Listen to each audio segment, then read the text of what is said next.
Hello and a very happy new year to you. Personally, I firmly believe we should be able to give that greeting until the end of January. Welcome to the first BV podcast of 2025 and a look at some of the more interesting and entertaining happenings in our lovely county of Dorset. I'm Jenny Devitt. And hello from me, Terry Bennett. Today we'll hear from our politicians, though not MP for West Dorset Edward Morello, since Terry has recorded an extended interview with him, and that'll figure in episode 2 of the January BV podcast. Simon Hoare MP looks ahead. Can Labour steady the ship? Will devolution reshape Dorset? And how a misguided Reform Party threatens farming. Ken Huggins of the North Dorset Green Party asks, are we daring to dream big? And optimism delayed, not extinguished, says Gary Jackson of the North Dorset Liberal Democrats. We'll have a selection of your letters, covering, as they always do, a range of responses to articles published in the BV magazine. The Dorset Insider this month covers the thorny issue of housing developments, planning and NIMBYism. And farmer James Cossins explains the difficulties they've been having on their farm with inconclusive and distressing TB results in their cattle. We'll start, as we always do for episode 1, by hearing from Laura Hitchcock, our editor. A few weeks ago I came across a few sentences that have stayed with me. Winter is here to remind us to rest, to slow down, to find some comfort. Don't let society pressure you into New Year, New You. If you feel called to do less, listen to the voice. It struck a chord with me, and yes, I'm aware it teeters dangerously into that motivational quote territory for some, but stick with me here. Karen Geary, who's on page 36 this month, is absolutely right. The phrase, New Year, New You, reliably awakens my rebellious inner teenager. No, thank you. The old me is perfectly and deeply content, curled up in the armchair by the fire, favourite mug in hand, alternately napping, reading, watching the birds in the new window feeder. January, if we're honest, isn't the easiest month for grand resolutions. It's still midwinter, a time in nature for rest, solitude, healing, reflection.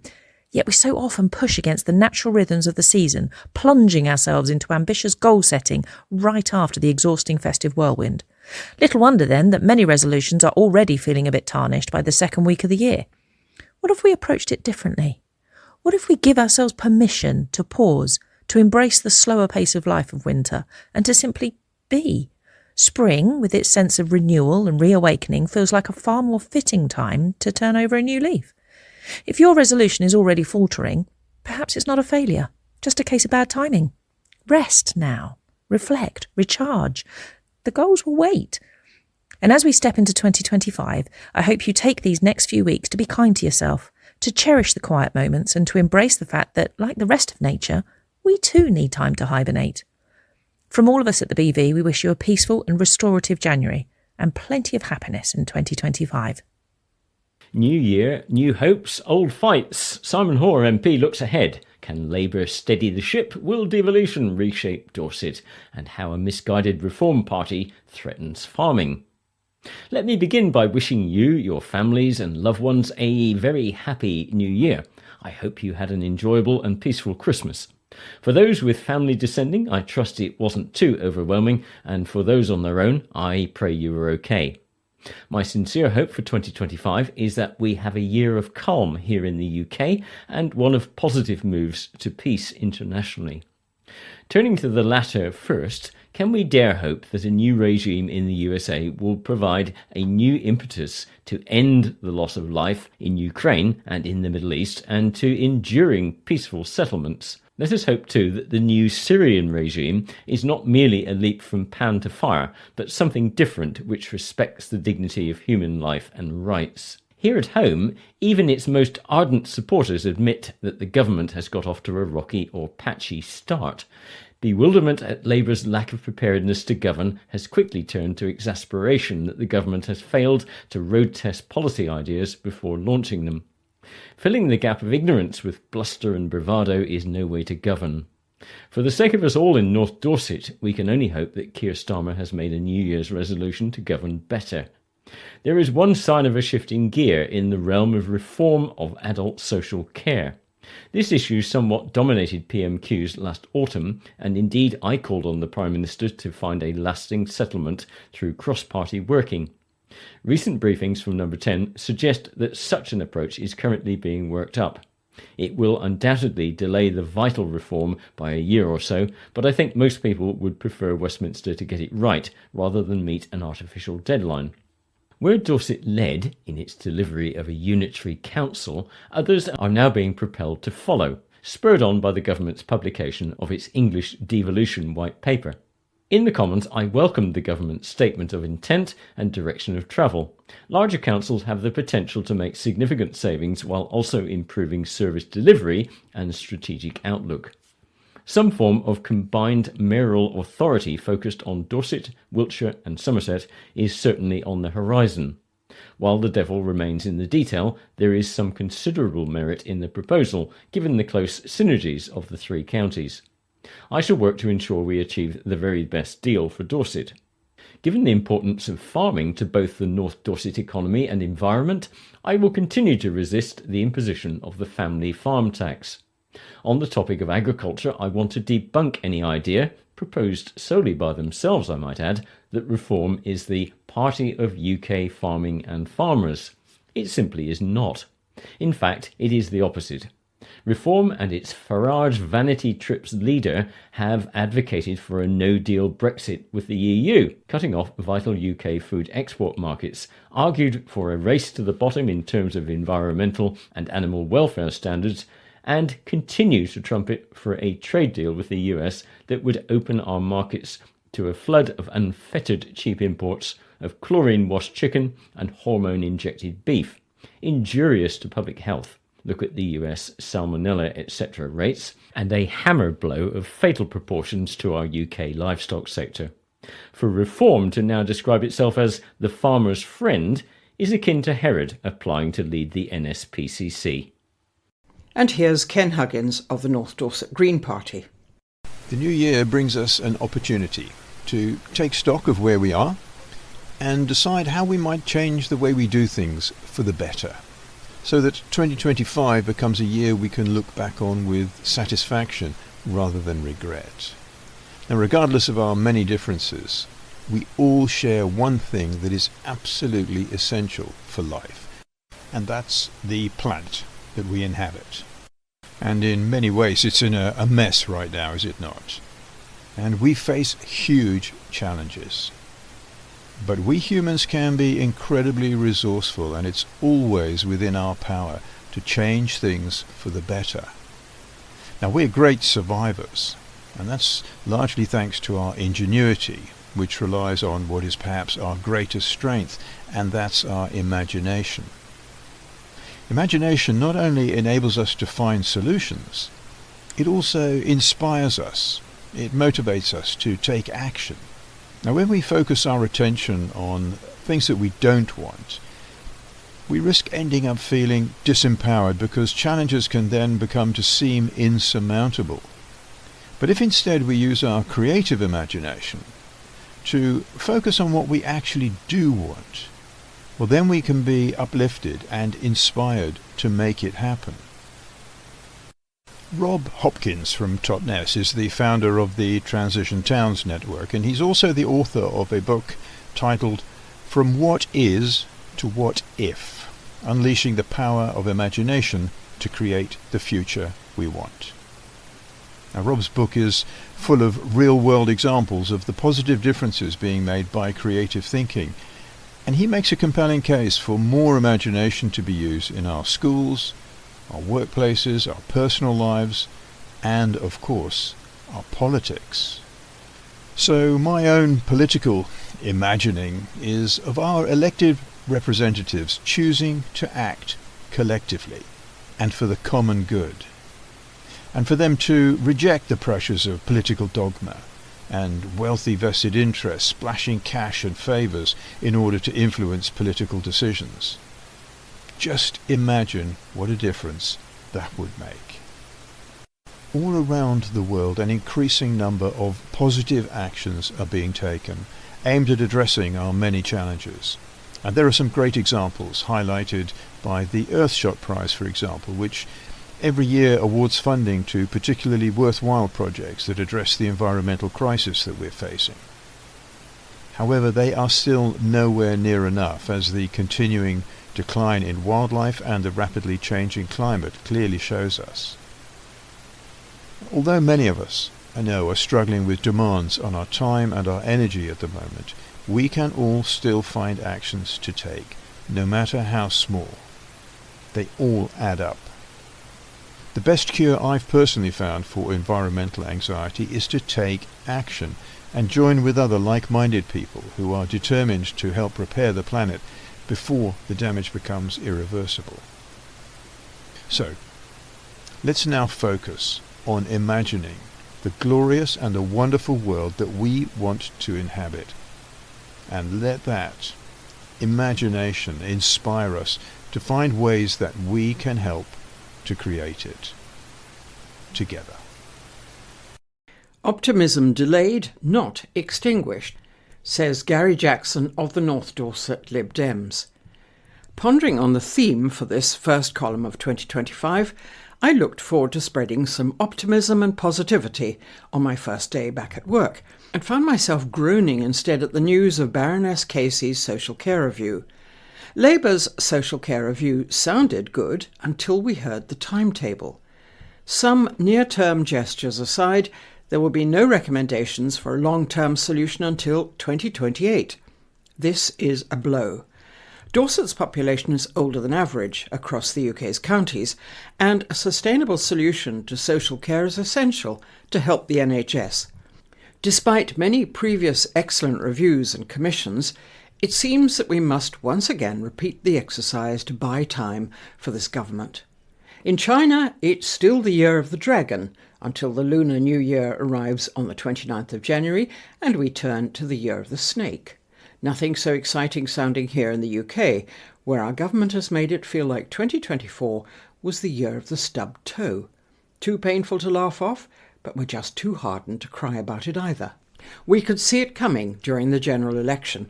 Almost everyone I spoke to said they expected to pay more tax. They'd almost be glad to do so, to be rid of the Conservatives and get public services working again. The only people who seemingly didn't know it were Keir, Angela, Rachel, Wes and co. Boxed into a corner by undeliverable promises not to raise tax, they decided to escape by shooting a foot with the half-cocked pistol of winter fuel allowance. Then came a budget that hobbled the nation's spirits, applying extra national insurance contributions that will just slow hiring and investment. Let's not even mention the farming inheritance tax bullet into the other foot. It's been hard to maintain enthusiasm for this government, but we can't afford for them to fail.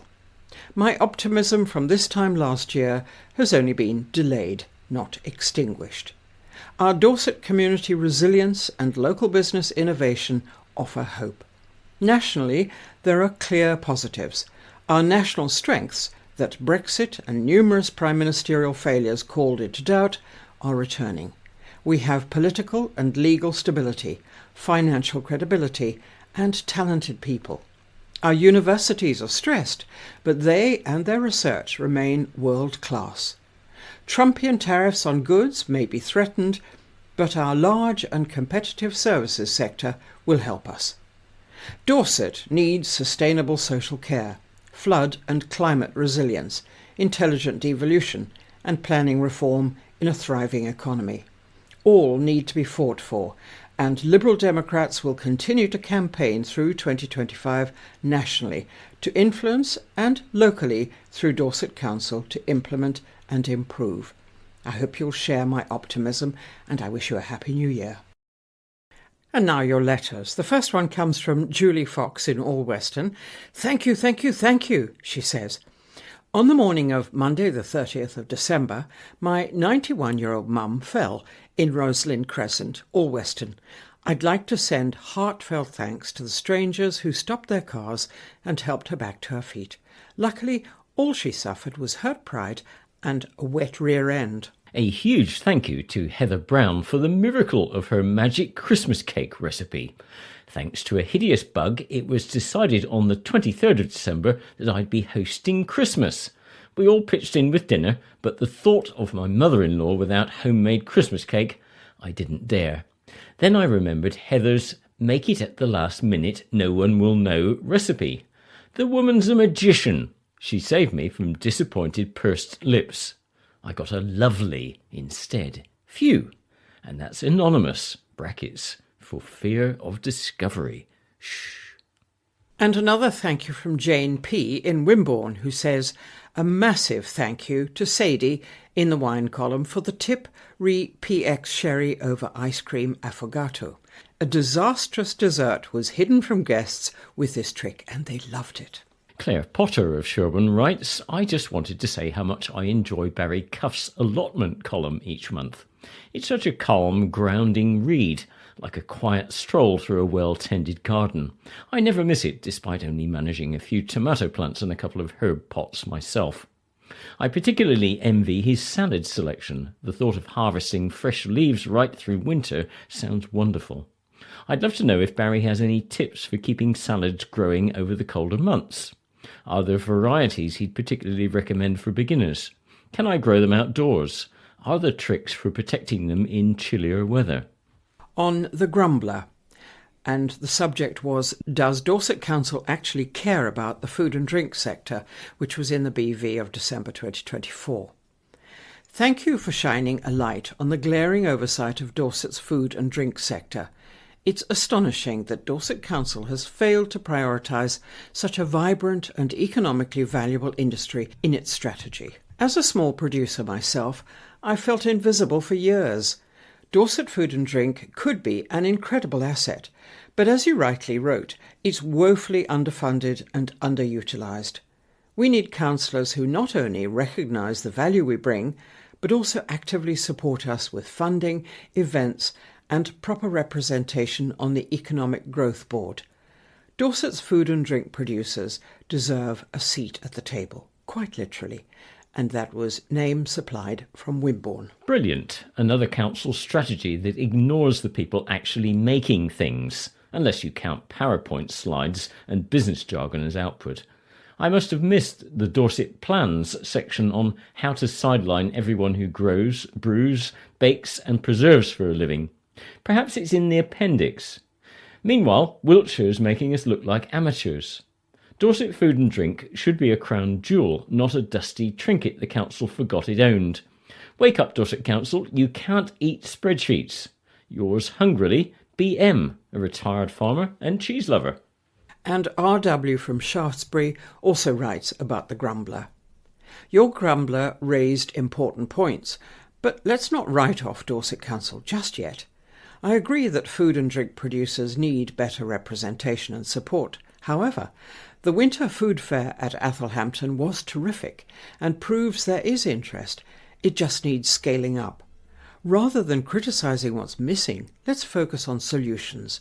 A stronger DF&D, more events and direct communication between the council and producers could transform a section of Dorset's rural economy.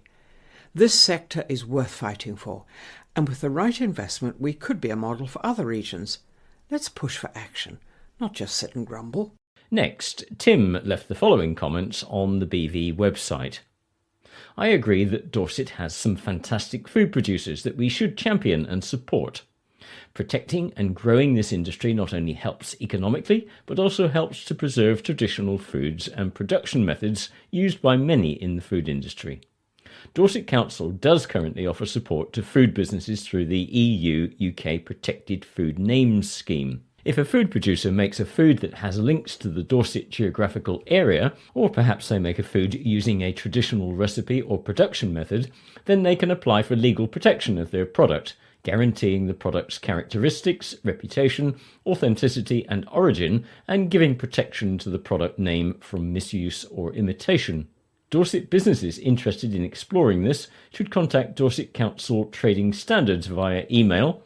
That's tradingstandards@dorsetcouncil.gov.uk. And Mary Crater from Child Oakford writes in about the potholes, and that was referring to a plague of potholes in the BV in December 2024. Kudos to the festive genius who planted a Christmas tree in the pothole. It's sad that it took tinsel and baubles to finally get attention, but at least it worked. While I appreciate Councillor Andrews' comments, I wonder if the Council's targets, 32 hours for urgent repairs and 28 days for the rest, are more aspirational than achievable. Perhaps we should adopt the Christmas tree strategy county-wide. If Dorset Council won't act until potholes are decorated, we better start planting pumpkins for Halloween and Easter eggs come spring. While the tree in the pothole was supposed to be amusing, I actually find it infuriating that Dorset's roads are left to crumble until someone makes a spectacle out of it. A Christmas tree in a pothole shouldn't be a call to action. Regular maintenance and timely repairs should be. Councillor Andrews talks about careful planning, but if Belchalwell's hole sat there for months, it's clear the system is broken. It's not just about aesthetics. Potholes damage cars and endanger cyclists. Belchalwell's residents shouldn't have to resort to tree planting to get noticed. That's from Frustrated in Blandford. And name and address supplied for a letter about Sparkle Less Stir again. Once again, Sturminster Newton's Christmas lights failed to live up to the town's sparkling reputation. The dreaded battery-powered lights on the small trees were back, and while the big storms were a challenge, they were dim or not working long before the weather hit. Not the main town tree, that was a joy as usual. Every other local town manages to brighten their streets, enticing shoppers with their displays. So why does a town that proudly claims to make, stir, sparkle, and is so brilliant at so many other things, continue to fall short? The little trees on the buildings are the only street decorations and would be fine if they were actually decorated. Here's hoping next year finally sees Stir shine as it should, and if memory serves, as it used to. And now this month's Dorset Insider.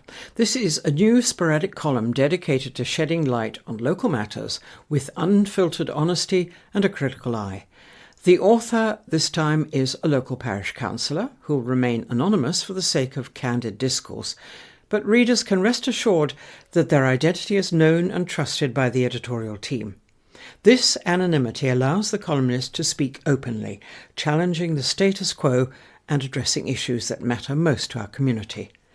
And this month, it's the value of local knowledge and intelligence.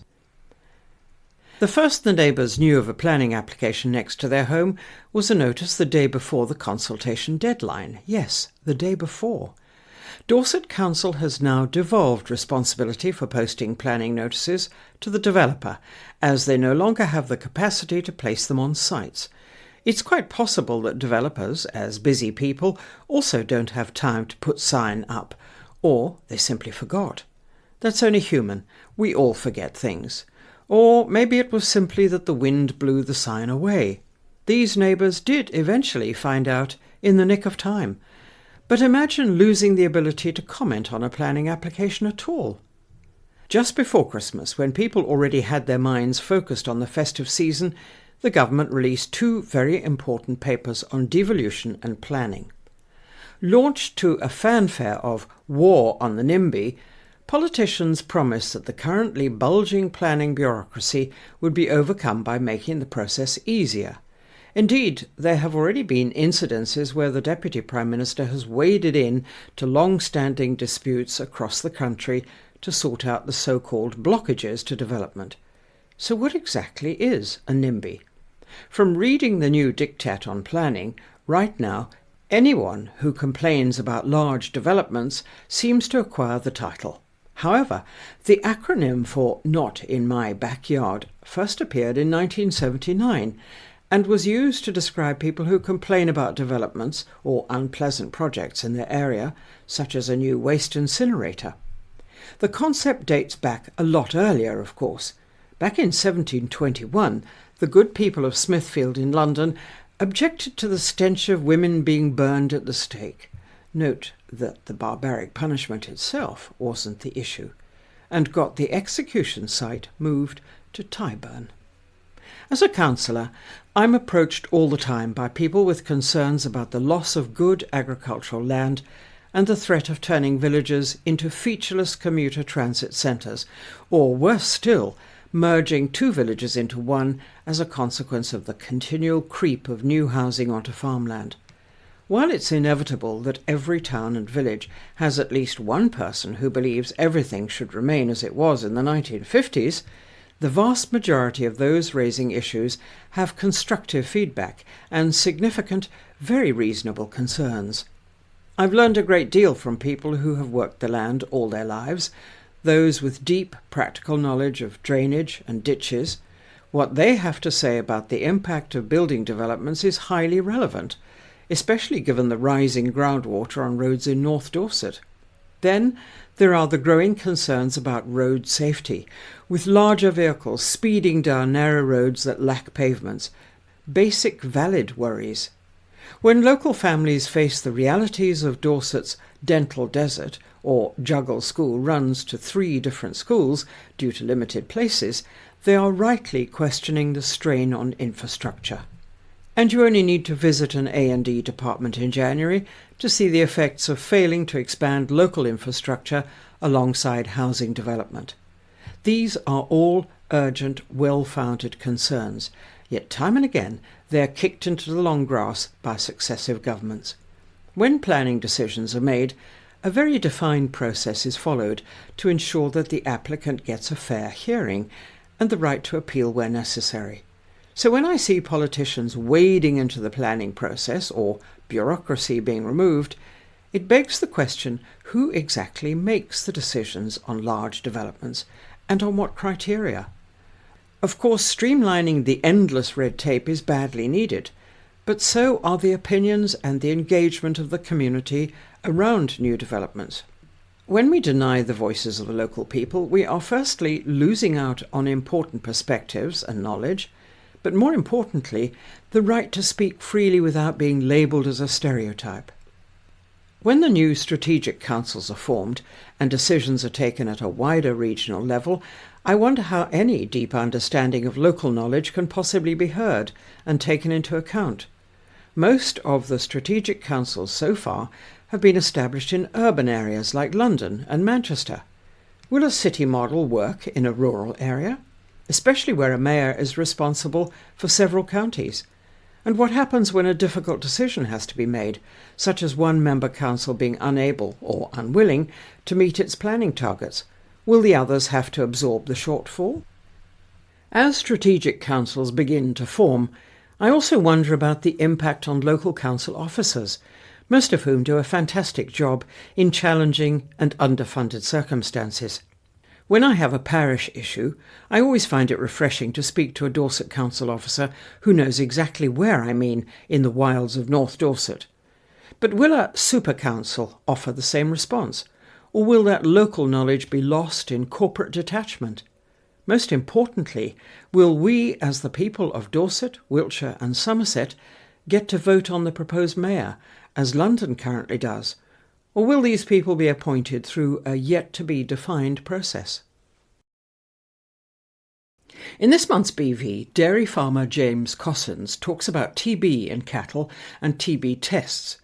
Regular testing for TB is required by law, and testing is the right word, describing not just the practical veterinary procedure, but also the emotional impact on farmer and animal.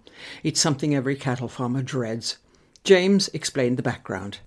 Yes, we're a dairy farm with beef cattle as well, and for the past 2 years approximately we've been under what they call TB restrictions, which means that every 60 days we have to do a skin test on all our cattle or anything over 6 weeks old, which involves a vet coming out, injecting the animals and then reading them 3 days later to see if they've any reaction to the skin test, as we call it. Or we have had sort of 1 or 2 inconclusives or reactors at every test virtually for 2 years. The animals then go off for slaughter at the abattoir, where they're then inspected to see if there's any TB lesions they can find. And since the last 2 years, they've found no lesions at all. They then do a culture test to see whether they can sort of grow TB on sort of the extracts they take, and all those have come back negative, and so we then have to wait another 60 days for another test, and the same thing's been going on for 2 years. Well, the animal health or the government, some vets have sort of suggested that there must be some underlying problem within the herd, which could be that there's 1 or 2 animals that are not reacting properly to the skin test. So they encouraged us to do this, what they call gamma test, which is a blood test, which then has to be in a sort of controlled environment, kept at the same temperature, and then by courier goes up to Newcastle to be tested. So no, we were persuaded in November to do this, and we could choose what animals to do, and we chose all our milking cows and our 2 stock bulls to be tested, because they're the ones that we've had problems in the past. It seems anything that's under 2 years old goes through the test fine, no issues, etc. So over a period of 2 days, we blood sampled 300 animals and awaited the results, which took about a week to come. And to our amazement, we had 47 positive to this gamma blood test. We were warned that this particular test is more, let's say, sensitive, but less specific, so that we might get a few false positives. In other words, result come back positive, but in fact the animal hasn't got TB. So anyway, I think I wrote in the article, on the sort of probably the saddest day on the farm here, sorting out 47 animals to go onto lorries to go direct to slaughter, and these were prime productive milking cows.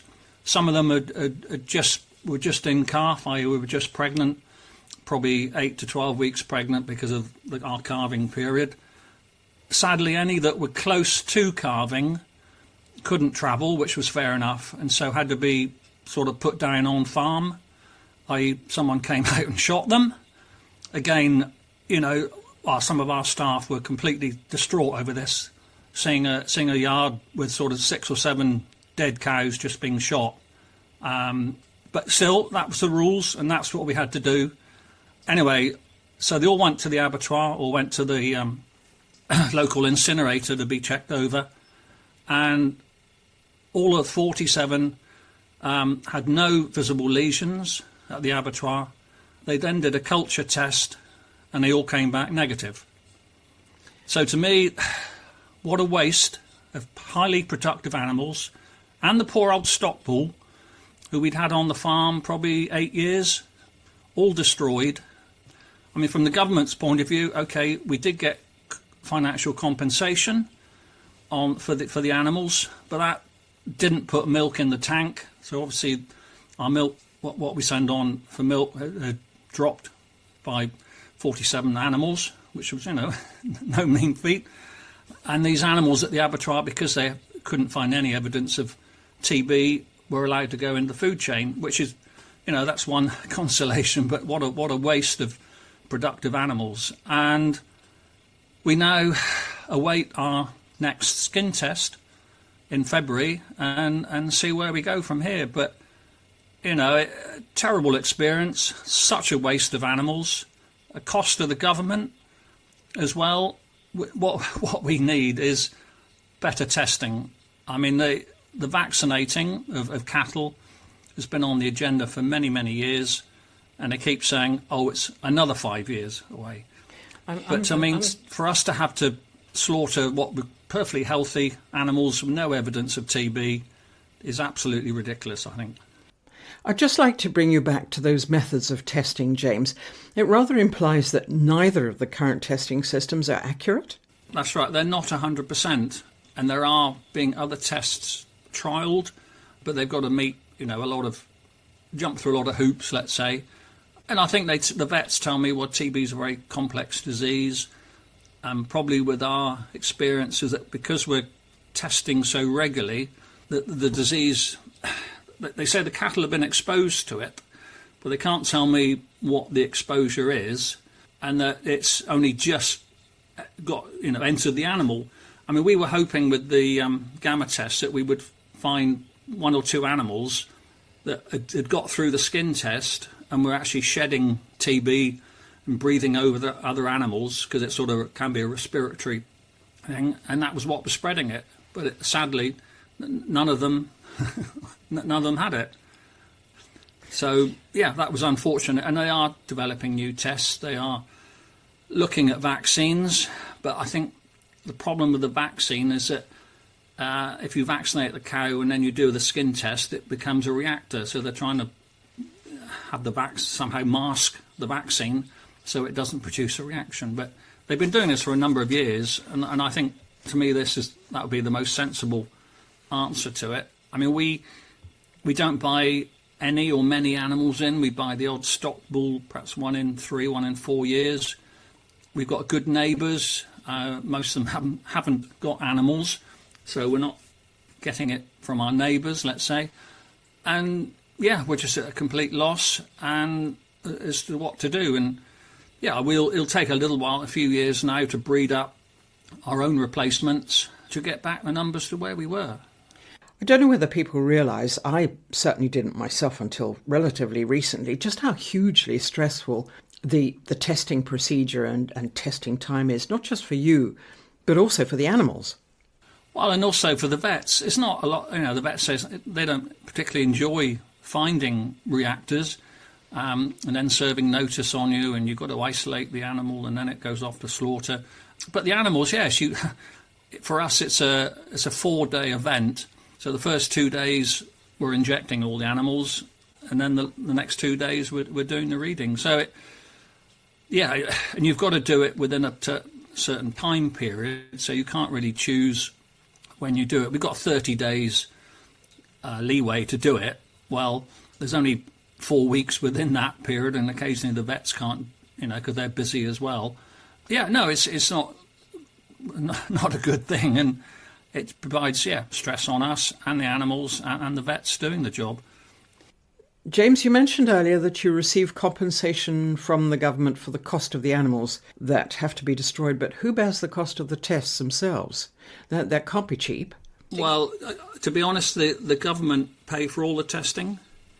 So the government will pay our local vets to do the job. I think there's sort of a set rate, so much per animal. But for a sort of highly trained vet, doing a TB test is not necessarily a great use of their time. They should be looking at sick animals or doing operations. And some vet practices use what I would describe as lay people, i.e. veterinary assistants, to do the testing rather than that sort of a highly qualified vet. But no, for our gamma test, it was all paid by the government, which is very good of them, etc. Because I think it is quite expensive, especially the gamma test. I think it's about £30 an animal. Well, we did 300, so you can soon work out what it cost. And then the compensation it just about covers what you think the animal may be worth, but obviously that's a bit arbitrary. And it's cost the taxpayer a lot of money. But it doesn't cover the loss of milk production, does it? No, certainly not. So, the next day, I think each herd we've got was probably down 400 litres. So 400 litres, and we're getting sort of 45, 50p. So you can soon multiply up what we've lost income from day one. So then, James, the sooner we get a vaccine, the better, especially as we've had a vaccine for us humans against TB for some time, and it's made a huge difference, hasn't it, globally. I see that a Cambridge University, joint Cambridge and an American university research project has found that vaccine trials that they conducted on cattle in Ethiopia proved to be almost 90% successful in immunising them. Yeah, well, that's the sort of things we want. I know it's never going to be 100%, and no vaccine's going to be 100%. But the thing is, we're not sure what we should be doing. I know that our veterinary surgeons say, well, make sure all your drinking troughs are clean, that they don't pick up bacteria through that, or whether we can find some sort of disinfectant or some solution that we can put in troughs to make sure there's no nasty bugs being developed in troughs. But we do let our animals out, and they do graze in the summer. Whether that's a risk, and there is a risk from deer, but they say not a great risk from wild deer. But we've just got to, keep soldiering on and hope, having done this gamma test, that the next few tests will go clear, and then we can start selling some of our young stock. Because the problem with being under restrictions is you can't easily sell any animals unless they go for direct to slaughter. There are what they call isolation units, where people can take a certain number of animals and then test them twice, and if they go clear, they become clear. But of course, financially, it's not great for us, because really they can dictate the price.